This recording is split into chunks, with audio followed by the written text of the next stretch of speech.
show of Stephen Hawking's last night. Did you see see that? And that whole notion of singularity.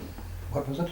Stephen Hawking's, the great physicist, who's in the, what's his condition? Motor neurone. Motor neurone disease. And one of the things he discovered was singularity and the Big Bang theory, well, not discovered, but proved the Big Bang theory. And his whole theory was that everything came out of nothingness. That singularity is in fact, there's no time, no space, no matter, and everything came out of that. Isn't that interesting? Yeah. Very interesting. But Bob says, can something come from nothing? Ah, we have to talk to Steve about that one. No, I need to talk to Bob about that one. So the everything is nothing also. Well, it's the same thing, isn't it?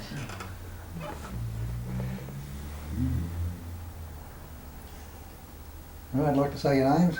Chris. Mary. Kate. Salila. Daniela. Liz. Catherine. Elliot. Brownie. Back again. 2 in a row. Good to see you. Well, it's the same old, same old. We talk about.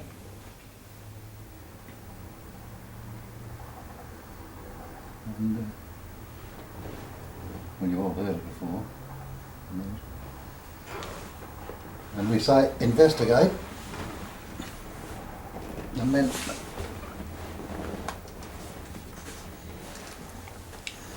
people seem to have a problem with that.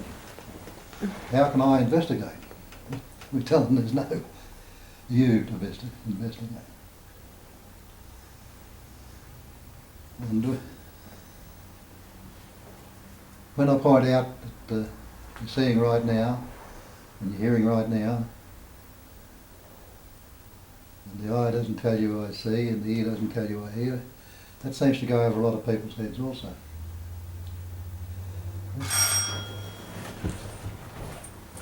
So we go into that a little bit and have a look.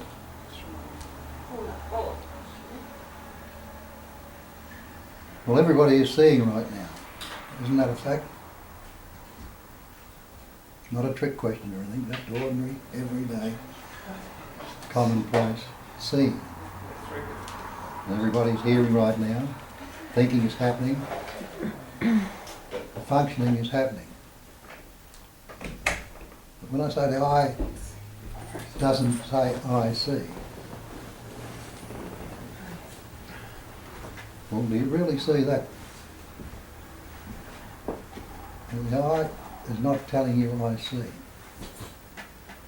Can the eye see itself? We all know the eye can't see itself. But yet there's seeing happening through it. So it's not that eye that's seeing. And the same with the ear. The ear is not hearing itself. Hearing's happening through the ear.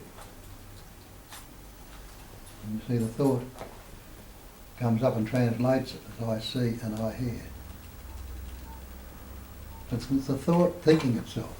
In the same way as the eye can't see itself, can the thought think itself? So all these things are happening quite effortlessly, like the breathing, heart beating, all this stuff. And we say there's no person or no separate entity doing it. What is happening there? Doesn't it imply that there is an innate intelligence, the same intelligence that's functioning in the universe, that formed that eye in the first place? The eye didn't grow itself just the same as it can't see itself. And, you know, get an eye out and do an autopsy on it, whatever you do, or cut it up or dissect it, and have a look at you know, the way it's unable to function. Iris and whatever else is in it, I don't know, but physicists and scientists and all the rest will be able to tell you more about it now. But doesn't it imply that there's an amazing and wondrous intelligence that's able to form it and shape it? The same with the ear, same with your heart and everything else, just the same as out there in the universe. The implication is that there is innate intelligence that's suffusing a lot, patterning, shaping and forming.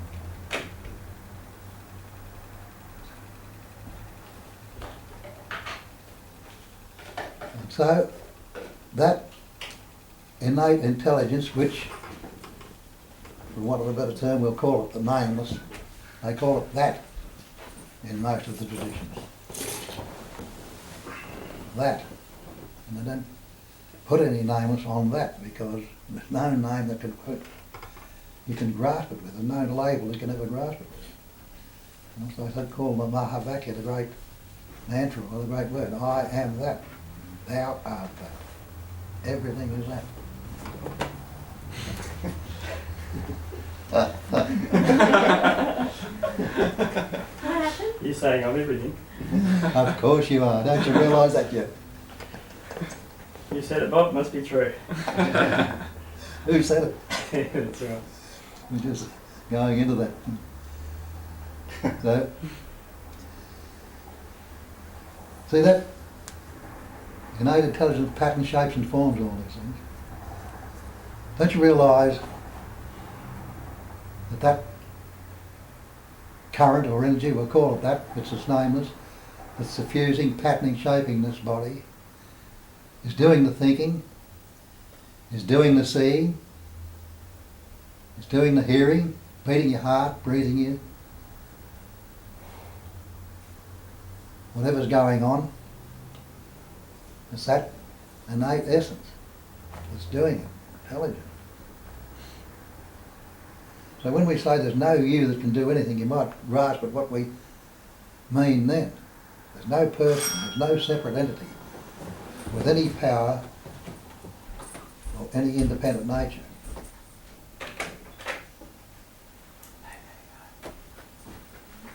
As we say, the eye hasn't got any power to see. The ear hasn't got any power to hear. The eye hasn't got any independent nature. It's not there functioning as a separate entity in this body. Nor is the ear. Well, I said,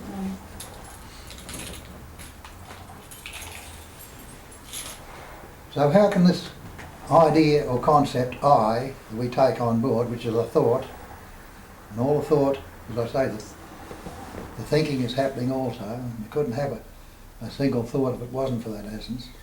And this thinking process we call mind. So we put a label on something that doesn't exist with any independent nature of itself again. Now, as we say, it's been translating as I see, I hear, I think. And we've added to that events, experience and conditioning without investigating it.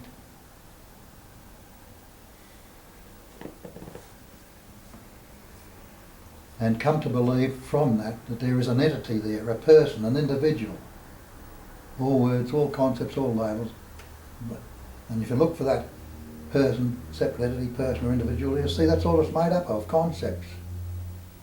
I'm Bob, an Australian, I'm born such and such, I'm a good fella. Or whatever. And they don't like me, or they love me, or whatever. All these concepts. Now have a look at this and see if it is not so. We have all these concepts that I thought and formed this mental picture. And how many different mental pictures and images have I had about myself over the years? And I was a poor, miserable alcoholic sitting in a gutter with no hope whatsoever. A belief that was so utterly believed in that it was seemingly real. And how many other beliefs have I had about myself? And we see that statement we have here about the definition of the belief. You question your belief and have a look at it. See, it's something that's not the actual. It's only a made-up thing based on past events and experiences, conditioning this image we've got about ourselves. There never ever was an entity there at any time. Was, will be, or could be. It's that natural functioning intelligence that's grown you from the time the sperm and the ovum came together. And it was there, it was the sperm, it was the ovum. Just the same as it is this body, it is this mind, it, whatever patterns, shapes and forms has, is that. And there are myriads of patterns, shapes and forms in this thing we call the universe, at the label. And the wonder of that, you know, a little microbe, little bacteria, a virus, can wipe out civilizations. We think we're so important and run this over. And yet those little microbes can wipe us all out, no trouble at all, which is done over the centuries. Seen civilizations rise. How many of them have been wiped out by the plague? In 1918, after the First World War, which killed millions of people, this thing they called the Spanish flu got into the troops over there, and they all went back to their various countries and all took it with them. And that Spanish flu wiped out 60 or 70 million people, more than the war did.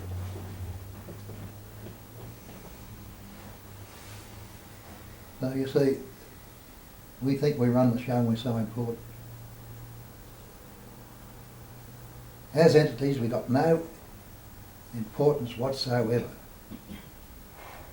But as the functioning intelligence energy, which you really are, have a look at what has happened through these shapes and forms we call human, and we've given so much importance to. See what has been created, invented or formed or shaped or patterned in the enabling of that intelligence to function naturally and effortlessly. So it's not some willy-nilly thing this seeking process has arrived upon. So it's part of the functioning of this pattern we call human, being part of the characteristics of that. And look at your mind and see, being a vibration of energy, that it functions in the pairs of opposites.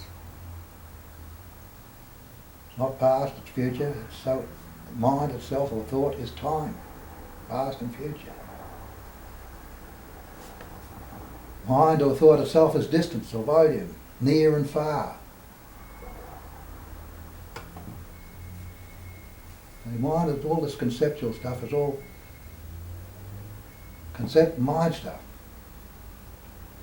And it can be very useful, but it also can be self-destructive in that erroneous belief that we're human beings, separate entities, individuals. A sense of separation away from that, separate from apart. Isolated ourselves, seemingly isolated, we can't do it. But we seemingly have and suffer accordingly. Because that mental image or concept we've made or built about ourselves becomes the reference point. I'm Bob, I'm a good bloke, and people don't think, why don't they see that I'm a good fellow? And because they don't, I'll get resentful, or fearful, or full of self-pity, or anxious. And have a look and see that all this psychological suffering that goes on in your mind, isn't it all relative to that reference point, that erroneous belief? What happens in the investigation, you see through that erroneous belief. By breaking it down, the way we did, breaking it down into purely and simply into pure intelligence energy, seeing that there's nothing there with any independent nature whatsoever, just a group of concepts that are believed in, the energy of belief has gone into them, seemingly concrete now, isn't it? And if they're no longer believed in, like as you have a look around in life, things you believed in previously, we all believed in Santa Claus when we were little kids. Where is he now, or what is he now? We believed that the earth was flat many years ago, until it was questioned and seen that it wasn't so. And see how many beliefs are in our life. I believe this, I believe that, I believe something else. We've got an invalid reference point we're referring to all the time. I wonder we got hooked up or not. And so when that invalid reference point tells me I'm not good enough or I can't do this, and the biggest and worst one we put upon ourselves is, after all, I'm only human. I hear that cried often too. Well, after all, I'm only human. Yet we call ourselves human beings. And we call God the Supreme Being. We take out that label human, take out that label supreme. And then can anyone separate the beingness without those labels? Isn't everyone in this room just being? Not being this, not being that, but just pure being.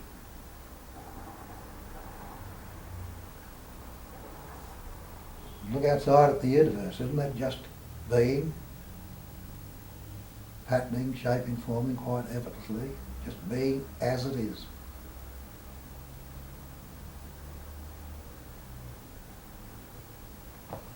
So it's a matter of just questioning and looking and seeing for yourself that reference point along the lines of what you can't see it, can't hear it, can't be aware, it's got no independent nature.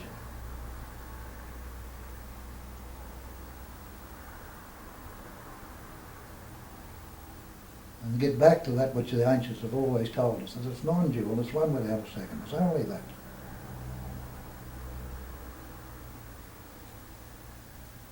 And what is there to be done then? And who's to do it? Doesn't mean to say you're going to be a blank, or you're going to have the idea, I can't do anything, and just collapse in a heap and deliberately not doing. That's another belief. That there's an I that could do anything, it couldn't do anything. You see that there's no I there in the first place. Then, in seeing that, have you stopped breathing? Have your heart stopped beating? Have thoughts stopped arising? Have you stopped seeing or hearing? Realise that the functioning is happening there quite effortlessly. And not attributed to any pattern or any shape or any form or any entity. Is there a problem with it? Like we say here, what is wrong with right now if you don't think about it? And have a look at that really, to investigate that. There needs to be a pause of the thought. And you can pause thought quite easily. People say, I can't stop my mind. Of course you can't. You can't stop thinking. But thoughts can be paused. Thought, just a word. If I think of a word now, be, and stop, I'm not thinking that thought anymore in that instant. And I started burbling again, and there was thoughts coming out of words. But let's pause and hold it there for a minute. And realise in that pause that you are seeing still, you're hearing still, tasting, touching, smelling. The actual functioning is happening without a thought. That thought's closely aligned with that intelligence over the years. We've come to believe that it is the intelligence itself, the thought.